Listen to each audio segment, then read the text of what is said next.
Alright, what is up mga katoto? Ayun, parang J-Mac lang. What is up everyone? And we're gonna be unboxing the unboxed. What? Bro, what are you talking about, no?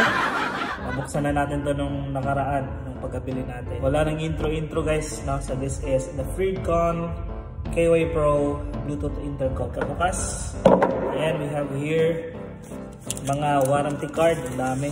Ayan, no? And the intercom itself. Wow! So, yung nagustuhan natin dito sa intercom na to is napakasimple na kanyang design.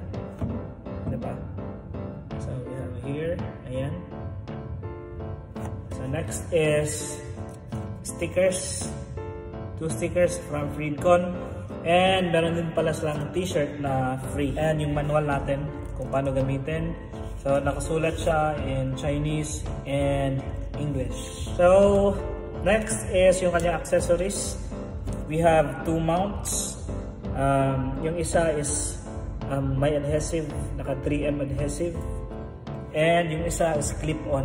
So pwede natin siyang i-clip dun sa helmet natin. Sakto kasi dalawa yung helmet natin. Yung isa is for KYT and yung isa is doon sa ARFA natin. And next is the Type-C na charging cable. Ayan.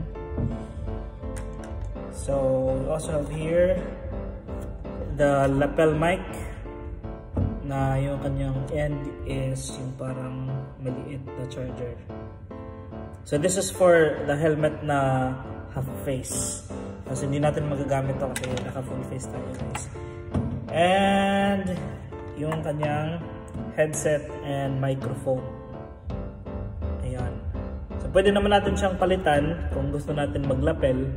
Ito, tatanggalin lang natin to, itong connection na to, and papalit natin yung lapel mic. And yung kanyang tip is naka small na USB. Ito yung charger ng mga lumang Android. And meron din tayong velcro tapes. So yung velcro tape natin is nagagamit siya para dun sa mounting ng headset at saka microphone.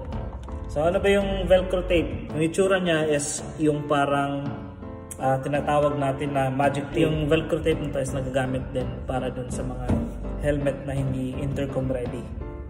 So yung gagawin lang natin is tatanggalin natin tong double-sided tape and then didikit dun sa loob ng helmet. And idikit na natin tong earphones at saka yung microphone. So far, ayun lang. Yung mounting natin guys is madali lang naman. So hindi natin kailangan ipakita kung paano siya i-mount, no?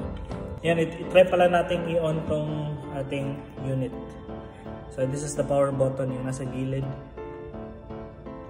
So yung indicator niya guys is naandito, yung sa sulat. Yung sa logo ng Freedcon. So try natin. Ayun. So umilaw siya ng blue. Yan yung kanyang indicator na naka-on na siya. And pag enough naman natin is i-long press lang natin. Long press. Ayun, so may pula na LED light. So ibig sabihin nun, naka-turn off na siya. And ito guys, itong bilog na to is nagagamit siya for volume and nagagamit siya pag-change ng FM channel or FM radio. So ayan. So yung feature nito is pwede siyang i-connect sa cellphone mo para makinig ng music while driving. Pero make sure na hindi siya masyadong malakas. And somehow nakakatulong din naman yung pakikinig ng music para it will keep you alive sa daan. So that is it for today. Don't forget to like and subscribe to our channel. And shoutout nga pala dun sa Speedway MC kung saan natin nakuha tong unit na to. And of course, shoutout sa Bohol Motovloggers PH. So ride safe and peace out.